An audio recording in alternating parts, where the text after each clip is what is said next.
Arfat tours के 25 साल मुकम्मल होने पर हज 2025 की बुकिंग करने वाले आज़मीन हज के लिए कैशबैक ऑफर। अरफात टूर्स एक भरोसेमंद नाम। हज 2025 की बुकिंग का आगाज हो चुका है। 21 days shifting package Anjum hotel में सिर्फ 7,25,000। 21 days clock tower shifting package सिर्फ 7,75,000 रुपए में। ये ऑफर महदूद मुद्दत के लिए for businessman, NRI, UK, US and gulf वालों के लिए। मीना अरफात मुजदलिफा में बेहतरीन सर्विसेज, 3 वक्त हैदराबादी जायकेदार खाने, AC बसेस के जरिए मक्का और मदीना की जियारती। जिंदगी के सबसे अजीम सफर के लिए आज ही अपनी बुकिंग करवाएं और खुद को खुश नसीब बनाएं। अरफात टूर्स हज एंड उम्रा ग्रुप्स, पुरानी हवेली, हैदराबाद। अस्सलाम वालेकुम नाज़रीन, दुनिया भर से मैं आपका इस्तकबाल है। मैं हूँ डॉक्टर अब्दुल मुगनी सिद्दीकी। बढ़ते हैं ख़बरों की तफसील की जानिब। गाज़ा की पट्टी में शुरू होने वाली इसराइली जंग के नतीजे में 1 साल से ज़्यादा अरसे से खित्ते में पाई जाने वाली कशीदगी के दौरान इसराइल ने यमन में हौसियों के मुख्तलिफ ठिकानों पर अपने हमले तेज़ कर दिए हैं, मगर सूरत हाल जूं की तू बरकरार है। इसराइली फ़ौज ने इतवार के रोज़ यमन से दागे गए मिज़ाइल को रोकने की तस्दीक की। मीडिया ज़राए ने मज़ीद कहा है कि मिज़ाइल को रोकने की कोशिशों के नतीजे में वस्ती इसराइल में धमाकों की आवाज़ें आई हैं।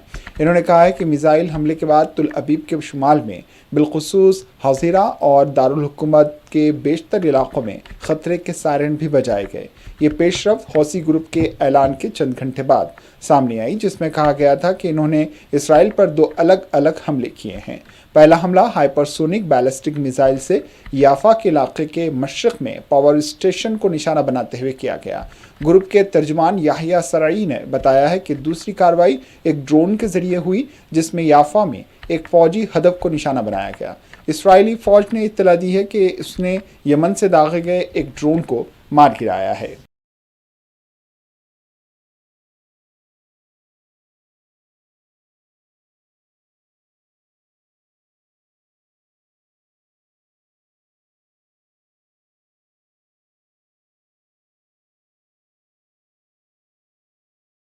अक़वाम मुत्तहिदा के रिलीफ एंड वर्क्स एजेंसी बराए फ़लस्तीनी पनाह गज़ीं अनरवा ने इतवार के रोज़ खबरदार किया है कि इसराइली पाबंदी के फैसले से इसकी कार्रवाइयाँ मुतासिर हो सकती हैं। ये वार्निंग एक ऐसे वक्त में जारी की गई जब इसराइल का जनवरी के आखिर में नाफिजुल अमल होने के करीब है। अनरवा ने एक मुख्तसर बयान में कहा है कि एजेंसी पर मुमकिना पाबंदी का वक्त ख़त्म हो रहा है, जिससे लाखों फ़लस्तीनी पनाह गज़ीनों को खिदमात फराहम करने का अमल मुअत्तल हो सकता है। बयान में मज़ीद कहा गया है कि अक़वाम मुत्तहिदा एजेंसी को तब्दील करने का इरादा नहीं रखती। इसराइली कैंसेट इस पर पाबंदी लगाने के अपने फ़ैसले को वापस लेना चाहती है। काबिल ज़िक्र है कि 28 अक्टूबर 2024 को इसराइली पार्लियामेंट ने 2 कवानीन की मंजूरी दी। पहले अनरवा को इसराइल में काम करने से रोकने से मुताल्लिक़ है और ये 3 माह के अंदर नाफिज होने वाला है, जबकि दूसरा अक़वाम मुत्तहिदा की एजेंसी के साथ तमाम इसराइली मामलात और मुआहदात को ख़त्म करना है, जिन पर 9 फ़रीक़ों ने दस्तखत भी किए हैं। कतर में इसराइल और हमास के दरमियान जंगबंदी और कैदियों के तबादले पर मुज़ाकरात की बहाली के साथ ही अमेरिकी इंतज़ामिया ने गाज़ा की पट्टी के लिए मुस्तक़बिल के प्लान का ऐलान भी कर दिया। अमेरिकी वज़ीर ख़ारजा ब्लिंकन ने जुमा को न्यूयॉर्क टाइम के साथ एक इंटरव्यू में कहा था कि हमने कई शराकतदारों के साथ गाज़ा जंग के बाद मुस्तक़बिल के मंसूबे पर काम किया है। इन्होंने ये भी कहा है कि हमने खित्ते के बहुत से ममालिक, ख़ासतौर पर अरब शराकतदारों के साथ जंग के बाद के मंसूबे पर काम करने में महीनों गुजारे हैं। अगर हमें ये मौका नहीं मिला कि हम जंगबंदी के मुआहदे के ज़रिए इस पर अमल दरामद शुरू करने की कोशिशें करें, तो अगले 2 हफ्तों में हम इस मंसूबे को ट्रम्प इंतज़ामिया के हवाले कर देंगे। ट्रम्प फैसला कर सकते हैं कि इस मुआहदे को आगे बढ़ाना है या नहीं। अमेरिकी वज़ीर ख़ारजा ब्लिंकन ने तवक्को ज़ाहिर की है कि गाज़ा की पट्टी में जंग में 2024 के आखिर में सदर जो बाइडन की तरफ से तजवीज़ करता जंगबंदी के मुआहदे में तयशुदा शराइत के मुताबिक ख़त्म हो जाएगी। बाइडन के इस तजवीज़ में 3 मराहिल में मुकम्मल और जामा जंगबंदी और गाज़ा में यरगमालियों की रिहाई की बात।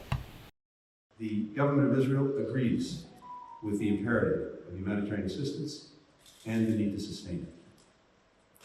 Prime Minister Netanyahu also made clear that Israel intends to resume its military operations against Hamas when Hamas stops releasing hostages. As we've said from the outset, Israel has the right to do everything it can to ensure that the slaughter Hamas carried out on October 7th can never be repeated. Hamas cannot remain in control of Gaza. It cannot retain the capacity to repeat that carnage. That was only underscored by this morning's appalling terrorist attack on people waiting at a bus stop in Jerusalem, which killed 3 Israeli civilians and wounded at least 6 others, including 2 American citizens. Hamas has claimed responsibility for that attack. It called its perpetrators heroic. We mourn those killed, just as we mourn the loss of every innocent civilian life, Israeli or Palestinian. अब बढ़ते हैं कौमी खबरों की जानिब। वज़ीर-ए-आज़म नरेंद्र मोदी ने नई दिल्ली के रोहिणी में जापानी पार्क में परिवर्तन रैली में शिरकत की। वज़ीर-ए-आज़म मोदी ने एक बड़ी रैली से खिताब करते हुए हुक्मरान आम आदमी पार्टी हुकूमत पर तनकीद करते हुए कहा है कि आम आदमी पार्टी की हुकूमत दिल्ली के अवाम के लिए किसी मुसीबत से कम नहीं। नरेंद्र मोदी ने कहा है कि पिछले 10 सालों में दिल्ली ने जो हुकूमत देखी है वो मसाइल परेशानी से कम नहीं। इन्होंने कहा है कि अब दिल्ली के रिहायशी मुसीबत व परेशानी नहीं सहेंगे। हम 2025 में है। 21वीं सदी को 25 साल बीत चुके हैं, यानी 1/4 सदी गुजर गई है।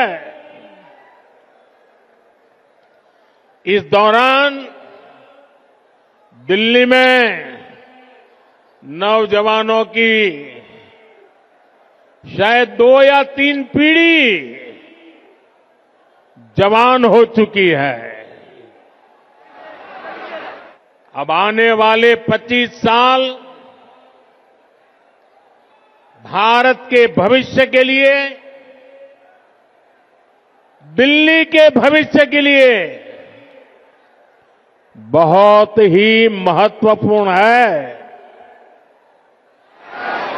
ये 25 साल भारत को विकसित राष्ट्र बनते हुए देखेंगे। अपनी आंखों के सामने विकसित भारत की ये यात्रा हम देख पाएंगे, हम उसके भागीदार होंगे। ये भारत को आधुनिकता के एक नए दौर से गुजरते हुए देखेंगे। विकसित भारत के इस सफर का एक बहुत बड़ा पड़ाव जल्द ही आने वाला है, जब भारत दुनिया की तीसरी बड़ी आर्थिक ताकत बनेगा।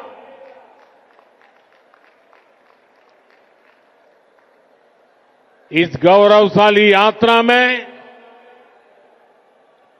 देश की राजधानी हमारी दिल्ली का कदम से कदम मिलाकर चलना बहुत जरूरी है। हमें अपनी दिल्ली को विकसित भारत की राजधानी के रूप में डेवलप करना है। करना है ना? करेंगे? मेरे साथ जुड़ जाएंगे? ये दिल्ली के हर नागरिक की इच्छा है, हम सभी का सपना है, और इसलिए 21वीं सदी के इस पड़ाव पर मैं दिल्ली के लोगों से एक विशेष आग्रह करने के लिए आया हूं। मैं दिल्ली वासियों से दिल्ली के उज्जवल भविष्य के लिए, आपके संतानों के उज्जवल भविष्य के लिए भाजपा को अवसर देने का आग्रह करने आया हूं।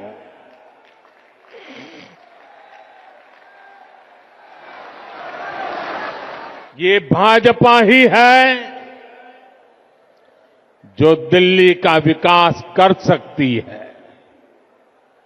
साथियों, बीते 10 साल में दिल्ली ने जिस तरह की राज्य सरकार देखी है, वो किसी आपदा से कम नहीं है। ये एहसास आज दिल्ली वालों को अच्छे से हो चुका है।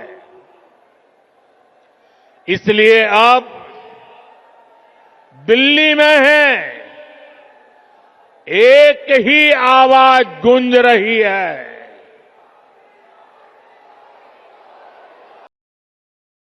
वज़ीर-ए-आज़म नरेंद्र मोदी ने नमो भारत रैपिड रेल्स पर सफर के दौरान एक स्कूली बच्ची की खुसूसी नज्म भी सुनी। हम निकल पड़े हैं प्रण करके, तन मन अपना अर्पण करके। जिद है सूर्य उगाना है, अंबर से ऊंचा जाना है, एक भारत नया बनाना है, अंबर से ऊंचा जाना है। अपने मन में एक लक्ष्य लिए, मंजिल अपनी प्रत्यक्ष लिए, हम तोड़ रहे हैं जंजीरें, हम बदल रहे हैं तकदीरें। ये नवयुग है, ये नव भारत, हम खुद लिखेंगे अपनी तकदीर, हम बदल रहे हैं तस्वीर, खुद लिखेंगे अपनी तकदीर। हम निकल पड़े हैं प्रण करके, तन मन अपना अर्पण करके। जिद है सूर्य उगाना है, अंबर से ऊंचा जाना है, एक भारत नया बनाना है, अंबर से ऊंचा जाना।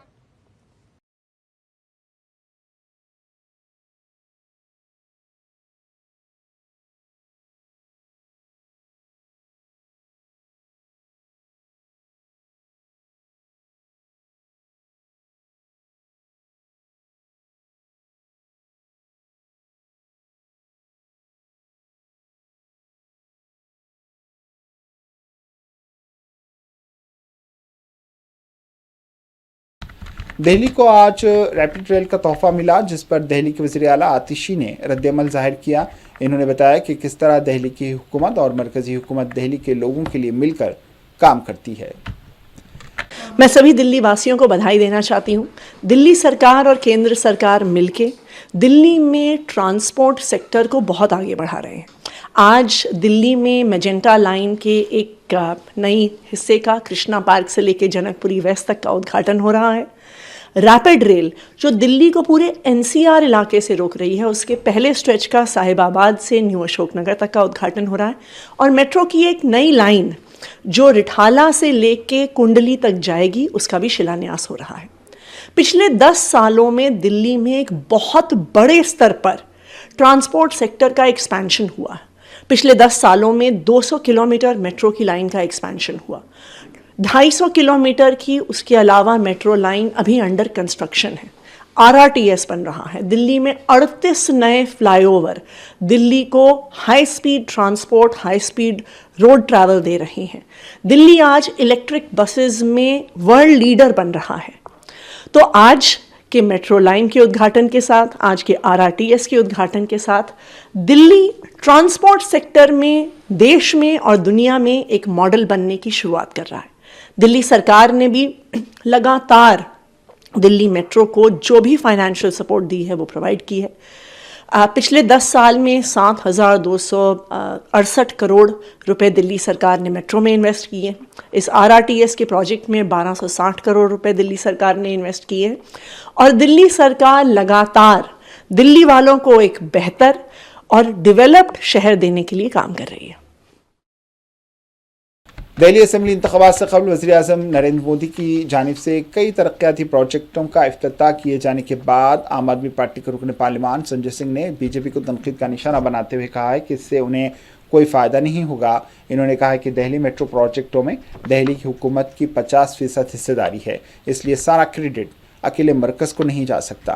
पिछले 10 सालों में हमने मेट्रो रेल नेटवर्क में 250 किलोमीटर का इजाफा किया। MCC को नाफिज करने से ठीक पहले प्रोजेक्टों का इफ्तिताह करने से बीजेपी को कुछ फ़ायदा नहीं होगा। दिल्ली में आप जानते हैं कि जो मेट्रो है उसमें 50% हिस्सेदारी दिल्ली सरकार की भी होती है, तो अकेले कोई काम केंद्र सरकार नहीं कर रही, हम लोग मिल के इसको कर रहे हैं। जहाँ तक आम आदमी पार्टी का प्रश्न है, पिछले 10 वर्षों में हमने 250 किलोमीटर मेट्रो रेल का नेटवर्क बढ़ाया है, तो बहुत सारे काम किए। 10,000 किलोमीटर नई सड़कें बनाई हैं हमने 6,800 किलोमीटर की सीवर लाइनें बिछाई हैं, 4,000 किलोमीटर की वाटर पाइपलाइन बिछाई है, बिजली फ्री, पानी फ्री, शिक्षा फ्री, इलाज फ्री, सब कुछ करके दिया यहाँ। तो मुझे लगता है कि अंतिम समय में चुनाव के आचार संहिता लगने से पहले थोड़े बहुत ऐसे कुछ करने से कुछ नहीं होने वाला है। आम आदमी पार्टी और केजरीवाल जी के साथ जनता खड़ी है। दिल्ली के इन चंद नशिस्तों में से एक जिस पर सबकी नजरें होंगी वो कालकाजी असेंबली हल्का है। आम आदमी पार्टी को तीसरी बार इख्तिदार में लाने के लिए चीफ मिनिस्टर आतिशी मारलीना इस सीट से इलेक्शन भी लड़ेंगी। बीजेपी ने अपने साबिक MP रमेश भदौरी पर एतमाद का इजहार किया है। वहीं कांग्रेस ने अपनी सीनियर लीडर अलका लांबा को मैदान में उतार दिया। टिकट मिलते ही अलका लांबा हमलावर मूड में नजर आती हैं। अपने हालिया बयान में इन्होंने दिल्ली के साबिक वज़ीर आला अरविंद केजरीवाल को चैलेंज भी किया था। इसके साथ ही इन्होंने बीजेपी पर शदीद तनकीद की है। न्यूज़पेपर की हेडलाइन था और उन्होंने पूरा रिसर्च किया है, बिल्कुल मुझे लगता है, और तथ्यों सबूतों के आधार पर आज दिल्ली को उस अखबार से पता लगा कि दिल्ली के वो आम आदमी कहने वाले मुख्यमंत्री जो बंगला, गाड़ी, कुछ सुविधा, सुरक्षा नहीं लेंगे, कह रहे थे उन्होंने सच में अपने घर, मुख्यमंत्री आवास सरकारी आवास है, परमानेंटली टेम्परेरी है, उस टेम्परेरी आवास में उन्होंने जनता का, टैक्स पेयर का 33 करोड़ रुपया कारपेट पे, कर्टन्स पे, लग्जरियस उनके जो है बताया जा रहा है टॉयलेट्स बनाने में, और यहां तक भी कहेंगे स्विमिंग पूल भी बनाया गया है। सो इन सब पे 33 करोड़ रुपया खर्च कर दिया उन्होंने, है ना। तो बिल्कुल सवालिया निशान है और दिल्ली के पूर्व मुख्यमंत्री अरविंद केजरीवाल जी को जवाब तो देना होगा, बिकॉज बहुत आदर्शवादी राजनीति की बातें की थी, बदलाव करने आ रहे थे वो, है ना। सो ये सब पर जनता का, टैक्स पेयर का पैसा जो प्रदूषित हवाओं में, यमुना के पानी को साफ करने में, दिल्ली में किस तरीके से हम महंगाई, बेरोजगार महिलाएं तड़प रही थी कि इतनी महंगाई है, राहत दो। 33 करोड़ रुपया अगर उन महिलाओं पर महंगाई से राहत के लिए दिल्ली की खर्च किया होता तो मुझे लगता है कि दुआएं मिलती, पर अब तो मुझे लगता है कि भारी पड़ने वाला है। अरविंद केजरीवाल जी को आगे आके इस पे जवाब देना चाहिए। और CAG ने ऑडिट भी किया है, और CAG कोई निजी संस्था नहीं है, सरकारी संस्था, उसने मोहर लगाई है इस अखबार की जो आज सुर्खियों में आई है। बिल्कुल उनको प्रेस कॉन्फ्रेंस करके दिल्ली के मुख्यमंत्री को बताना चाहिए कि टैक्स पेयर के पैसे की बर्बादी है या नहीं। देखिए, अरविंद जी को अपने खिलाफ एक लहर दिख रही है, चुनाव हारने जा रहे हैं, बुरी तरीके से बौखलाकर उन बहनों को कह रहे हैं, या बीजेपी और कांग्रेस की बहनें, आप घर से बाहर आए, आप उन बहनों को मिले, आपने उनसे बात की, आपको कैसे पता वो किसकी है किसकी नहीं? वो पंजाब से आई थी, है ना, और आपने कहा पंजाब की बहनें आपके साथ है केजरीवाल जी, तो चुनौती दे रही हूं, भगवंत मान जी को कहिए बसें भरकर पंजाब की बहनों को अब आप लाइए, और उन्हें कहिए अपनी पासबुक हाथ में लेकर आए। आम आदमी पार्टी के रहनुमा अवध ओझा ने बीजेपी को पोस्टर को लेकर उन पर हमला किया है। ANI से बात करते हुए इन्होंने कहा है कि इस पोस्टर वॉर से कुछ नहीं होगा। दिल्ली के लोग हर लम्हा अपने दिल में कुछ है और इसका इजहार कर भी रहे हैं। उनका कहना था कि इस तरह की कोई चीज़ काम नहीं करेगी, क्योंकि मैं देखता हूं कि जो बच्चे अच्छा नहीं खेल सकते वो अक्सर खेल में खलल डालते हैं, लिहाजा इस पोस्टर वॉर से कुछ हासिल नहीं होगा। दिल्ली के लोग हर लम्हा अपने दिलों में कुछ रखते हैं और इजहार भी कर रहे हैं। आदमी पार्टी के कार्यों से इतनी खुश है कि मुझे उनसे कुछ कहना ही नहीं पड़ रहा है। सर, बीजेपी लगातार पोस्टर वॉर खेल रही है, पोस्टर जारी कर रही है। 2 नए पोस्टर आए हैं, दिल्ली के दिल में मोदी और दिल्ली आपदा में, किस तरीके से? ऐसा कुछ भी नहीं है, क्योंकि मैं देख रहा हूं कि जो बच्चे अच्छा खेल नहीं पाते हैं वो अक्सर विकेट उखाड़ लेते हैं। तो ये जो पोस्टर वॉर है इससे कुछ होने वाला नहीं है, क्योंकि जिन दिल्ली के दिल में क्या है वो दिल्ली के लोग प्रतिपल बता रहे हैं। आज दिल्ली के लोगों को एक बड़ी सौगात भी मिलने जा रही है, रैपिड रेल का उद्घाटन PM करने वाले हैं, इसके साथ ही कई कॉरिडोर का भी उद्घाटन होगा, दिल्ली मेट्रो के फेज का भी इनॉग्रेशन होगा। किस तरीके से देख रहे हैं? ना, बहुत अच्छी बातें हैं, और आम आदमी पार्टी वैसे भी विकास धारा को आगे बढ़ा रही है, तो सबको उससे प्रोत्साहित होना ही चाहिए। तृणमूल कांग्रेस टीएमसी के रहनुमा कुणाल घोष ने बांग्लादेश के साथ सरहदी मामले पर बीएसएफ की नाकामी पर तनकीद की। इन्होंने ये भी कहा है कि त्रिपुरा और आसाम में बांग्लादेशी दरअंदाजों को पकड़ा गया, लेकिन बीजेपी ने सियासी वजूहात की बिना पर बंगाल को अलग थलग कर दिया। इन्होंने कहा है कि सरहदी मसला बांग्लादेश के मसाइल के बारे में है, ये बीएसएफ की मुकम्मल नाकामी है। त्रिपुरा के बाद अब आसाम में भी बांग्लादेशी दरअंदाजों और रोहिंग्या को गिरफ्तार किया गया है। Totally baseless, because regarding the border issue, Bangladesh issues, this is total failure of BSF.